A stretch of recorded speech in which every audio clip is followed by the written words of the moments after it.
Amitabha, saya mau makan. Pakaian biksu memang begitu.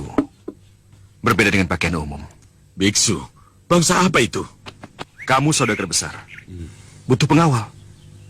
Aku butuh uang. Orang-orang tadi mengejar ke sana? Iya. Semuanya membawa golok? Aku tidak mau berkelahi dengan orang-orang kampung yang tidak berdosa. Lebih baik aku lari.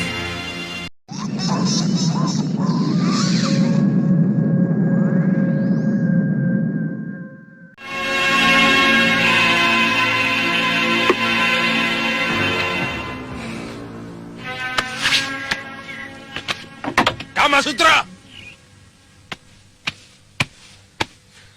Akhirnya ketemu juga di sini. Mau apa? Pakai tanya segala. Mau apa, mau apa? Nih, lihat.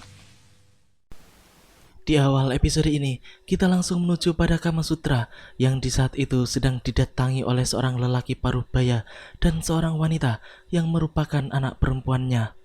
Lelaki itu menuntut pertanggungjawaban kepada Kamasutra karena dianggap telah menghamili putrinya.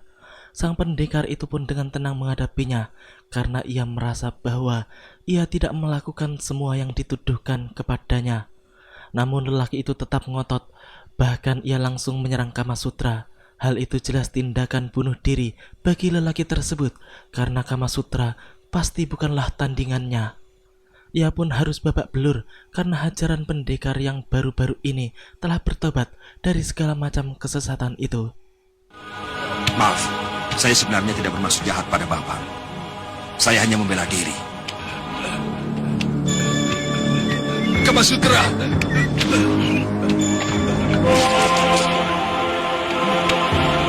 Kau pikir ini kerangkeng mainan? Jangan asal pegang saja. Kerahkan semua ilmu kesaktianmu yang paling hebat itu.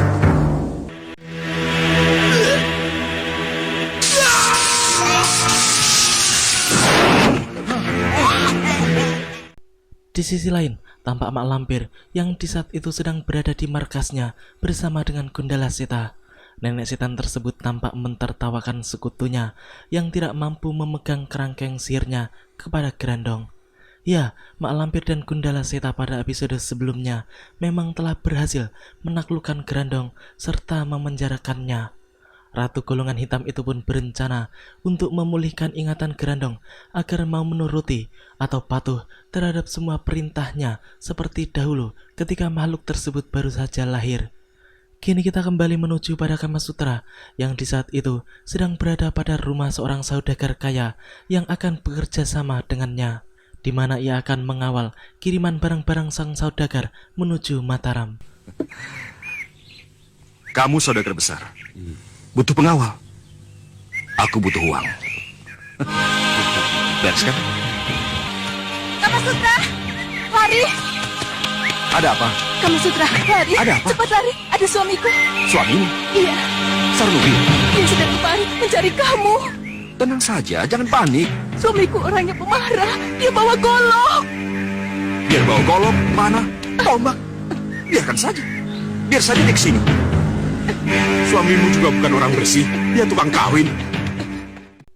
Ya, laki-laki Kamasutra kembali didatangi oleh seorang wanita yang suaminya marah-marah karena merasa diselingkuhi oleh pendekar tersebut. Setelah sampai, lelaki yang memang benar membawa golok itu pun langsung melempar tuduhannya kepada sang pendekar. Namun seperti biasa, Kamasutra pun menghadapinya dengan sangat tenang. Ia pun kemudian justru memberikan nasihat kepada lelaki yang ternyata adalah orang tukang kawin dan sudah beristri 3 tersebut, agar tidak sering kawin cerai dan menjaga istrinya. Merasa diceramahi, orang itu pun merasa tidak terima dan ia pun langsung mencabut goloknya. Sang istri yang melihat kelakuan suaminya pun langsung berteriak mencegah, namun naas karena wanita itu justru langsung dibunuh oleh suaminya sendiri. Istri sendiri dibunuh.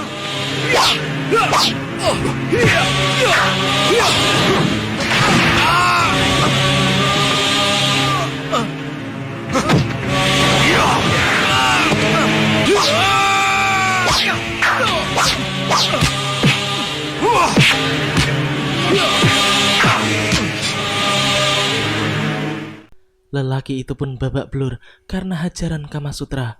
Bahkan mungkin ia juga telah tewas menyusul istrinya. Lalu Kamasutra pun meminta maaf kepada sang juragan karena telah berbuat keributan di tempat tersebut. Namun kemudian warga kampung pun berdatangan sehingga juragan itu langsung menyuruh Kamasutra untuk pergi menghindar terlebih dahulu agar tidak terjadi keributan yang berlanjutan. Ketika sang juragan ditanya tentang pembunuh lelaki tersebut, ia pun menjawabnya secara jujur bahwa Kamasutra lah yang telah melakukannya. Akan tetapi, ia pun mengelabui warga kampung dengan memberitahukan arah yang salah tentang kepergian pemuda tersebut. Sedangkan Kamasutra sendiri kini sedang menumpangi pedati kuda warga sekaligus bersembunyi di dalamnya. Mungkin orang itu pendekar, menggunakan ilmu lari cepat. Pasti dia sudah jauh di depan kita. Ayo, kejar terus. Ayo, cari! Berhenti, berhenti.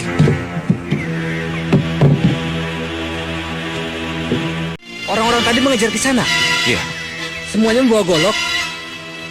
aku tidak mau berkelahi dengan orang-orang kampung yang tidak berdosa. Lebih baik aku lari. Terima kasih tumpangannya.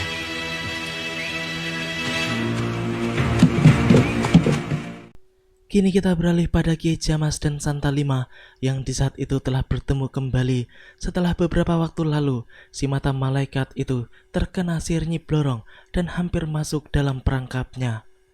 Sang Kiai pun menjelaskan bahwa Santa Lima telah kehilangan kepekaan mata batinnya karena pengaruh Nyi Blorong. Setelah itu, Sang Kiai dengan tenaga batinnya pun mengingatkan Santa Lima tentang apa yang telah terjadi sebelumnya ketika ia berada di istana Nyi Blorong. Hal itu membuat Santa Lima sadar bahwa ia telah kehilangan kepekaannya, namun ia belum tahu bahwa wanita itu adalah Nyi Blorong. Namun yang lebih anehnya lagi adalah bahwa Kiai Jamas mengalami hal yang sama di saat itu juga, karena anak istrinya yang kini sedang bersamanya adalah jelmaan murid-murid Mak Lampir, dan sang Kiai sama sekali tidak menyadarinya. Dan gadis yang kau kagumi itu ternyata seorang ratu. Kau tahu siapa dia? Tidak, Guru. Dia itu... Ayah, dia yang bernama Santa Lima ya, Ayah? Iya. Ayo ya. Mau kemana ini?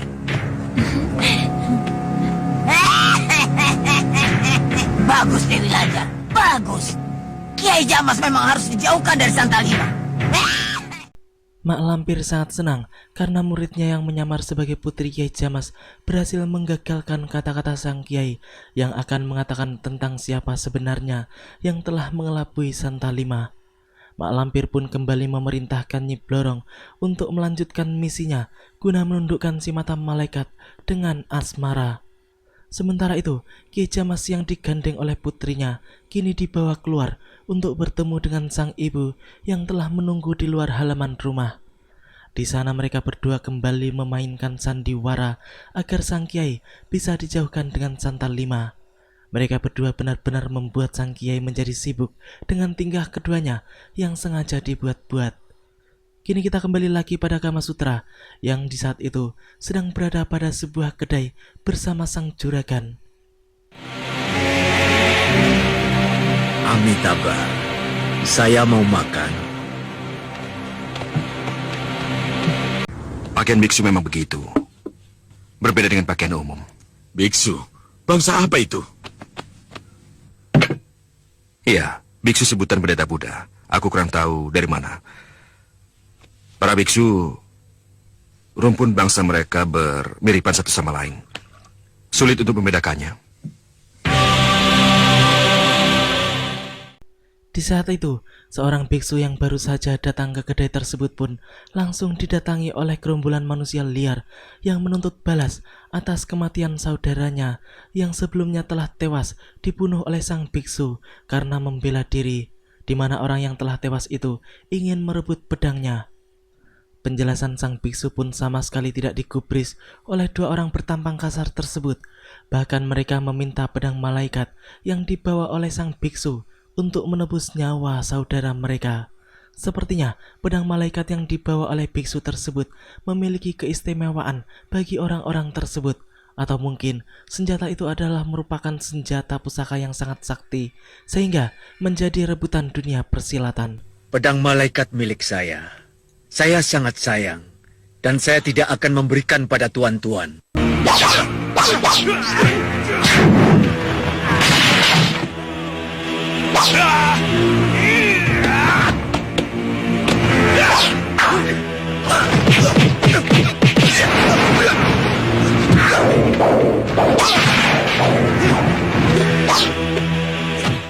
Luar biasa, sepertinya biksu tersebut memang bukanlah orang sembarangan. Dua manusia bertampang kasar yang menjadi lawannya pun dibuat tidak berdaya. Bahkan mereka berdua sama sekali tidak bisa menyentuh sang biksu walaupun hanya jubahnya saja.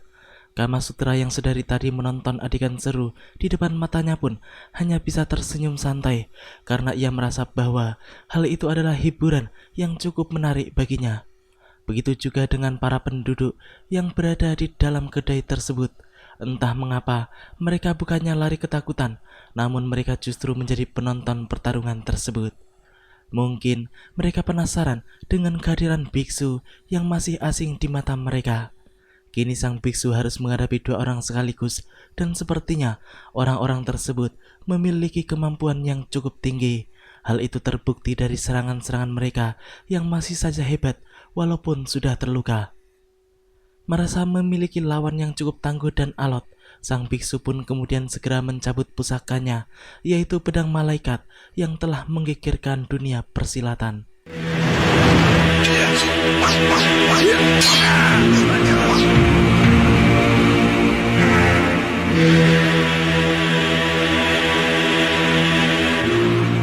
Saya datang ke sini hanya berkelana, bukan mencari musuh.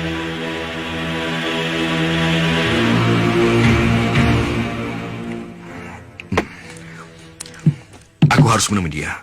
Aku ingin mempelajari kehebatannya bermain pedang. Jangan dulu. Besok ada tugas buat kamu. Kamu harus mengawal kiriman barang-barang ke Mataram. Setelah itu, terserah kamu mau pergi kemana.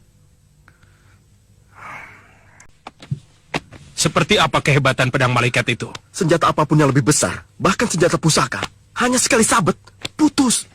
Bukan main. Ya, kini berita tentang kehebatan pedang malaikat yang dimiliki oleh biksu yang datang dari Tibet itu pun telah tersebar luas di dunia persilatan. Dan jelas saja, hal itu lebih menarik perhatian golongan hitam yang tentu saja ingin memilikinya untuk menguasai dunia persilatan. Seperti yang terjadi pada dua orang di dalam adegan ini, mereka memiliki keinginan kuat untuk merebut pedang malaikat dari sang biksu. Keesokan harinya, dua pendekar golongan hitam tersebut pun mencegat biksu Tibet tersebut ketika berada di sebuah hutan, dan mereka langsung meminta pedang malaikat tanpa basa-basi terlebih dahulu. Amitabha, kenapa orang-orang di bumi Jawa ini punya tabiat buruk? Ingin memiliki hak orang lain. Jangan banyak ngomong. Serahkan saja, beres. Dan kau boleh pulang dengan bebas ke negeri asalmu. Amitabha, jangan memaksakan kehendak. Ya.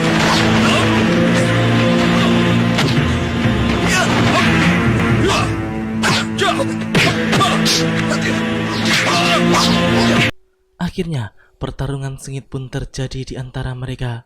Namun sang biksu sepertinya mampu mengatasi serangan-serangan ganas lawannya, karena ia juga telah belajar dari pertarungan sebelumnya. Dua orang itu pun dibuat jatuh bangun, namun mereka sepertinya memiliki keinginan yang sangat kuat, sehingga sakit pun tidak dirasa. Dengan semangat yang menggebu-gebu, mereka terus saja mendesak sang biksu agar bisa segera ditundukkan, walaupun kelihatannya jika dilihat dari gerakan ilmu silatnya, mereka akan kesulitan menundukkan sang biksu dari Tibet tersebut. Sebab orang asing itu kelihatan lebih unggul, namun dasar dua orang itu adalah orang jahat, sehingga mereka pun berusaha menggunakan cara-cara licik untuk mengalahkan lawannya.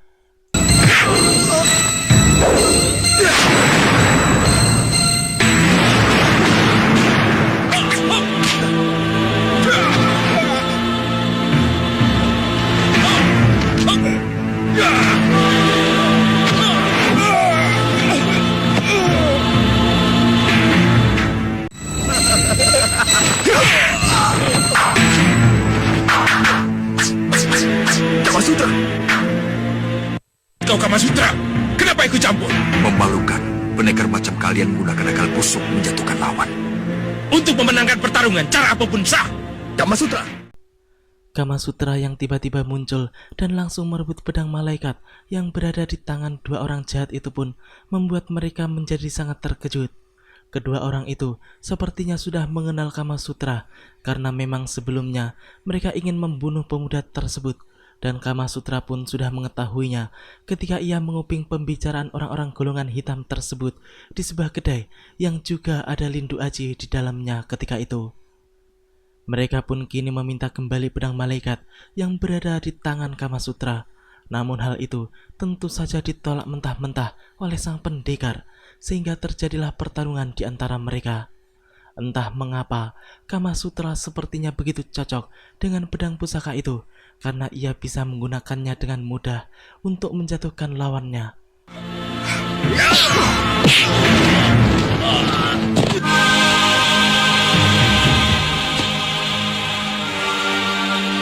Jahat benar Kuntaji. Tega merusak mata orang. Tuan yang menolong saya. Iya ya, mereka sudah kabur. Tuan telah menyelamatkan nyawa saya. Andika harus diobati. Bisa jalan? Mari, pegang bahu saya. Kini kita menuju pada Rindi Antika dan Kenting Sari yang di saat itu sedang berjalan berdua. Mereka membicarakan tentang anak dan istri Kiai Jamas yang menurutnya sangat aneh karena keduanya sangat menjaga jarak dengan mereka. Bahkan terlihat sengaja untuk menjauh, padahal keduanya adalah anak dan istri Kiai Jamas. Rindi Antika pun mulai curiga dengan tindak tanduk dua wanita yang kini sedang bersama Kiai Jamas tersebut. Di tengah pembicaraan mereka, tiba-tiba saja mereka melihat sesosok wanita yang melintas yang tak lain adalah Nyi Blorong. Melihat sekutu mak lampir berada di tempat itu, akhirnya keduanya pun memutuskan untuk mengikutinya. Yang ternyata wanita itu sedang mengintai Basir dan anak istri Kiai Jamas yang sedang ngobrol di pinggir danau. Mungkin Nyi Blorong ingin bertemu dan berbicara dengan kedua wanita tersebut, karena tak lama kemudian mereka berdua langsung menotok Basir hingga pingsan setelah mendengar perintah dari Nyi Blorong dengan bisikan batinnya.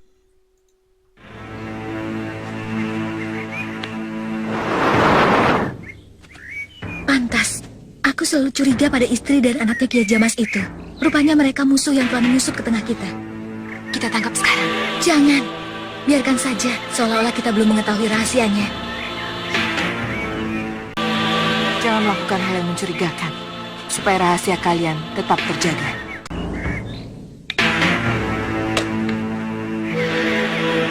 Buka. Tiupkan ke muka Kiai Jamas, Kiai Ageng Jumantoro, Kiai Basari, dan Datuk Larang Tapat. Sekarang kembali lagi cepat, sebelum mereka mencari kalian. Demikianlah alur cerita di episode kali ini. Nantikan kelanjutan kisahnya di episode yang akan datang. Terima kasih bagi teman-teman semua yang udah mau nonton. Jangan lupa subscribe dan share, dan juga nyalain notifnya. Assalamualaikum warahmatullahi wabarakatuh.